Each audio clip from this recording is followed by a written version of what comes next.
a cola em cima da chapa, é? Quer que eu lhe ajude? Não, peraí, deixa eu ver logo como é que ele vai encaixar essa pica. A senhora tem que ver para não ficar troncho, nem para frente. De cabeça para baixo, tio, vai ficar uma resenha, viu? Então preste atenção.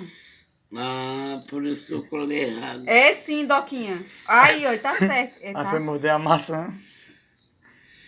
Ô, tia, a senhora tem que Mas cortar a maçã, tia. Não pode comer ela inteira, não. E Mas por que se- a senhora não pede também? Mas esse é o mesmo dente que caiu quando ela tava comendo queijo, né?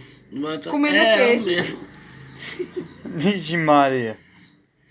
Ô, tá batendo essa rola no meio, viu? Deixa eu botar, tia. Ela já botou. A senhora tá melhor do que eu, tia. Vixe Maria, ela botou um tubo de cola toda. Ô, tia, tá bom, mulher. Pelo amor de Deus, vai tomar banho aí dentro. É não, porque esse dente já caiu 4 vezes. Na quinta vez eu não vou procurar mais não. Pior que ele não ficou na boca, ele pulou.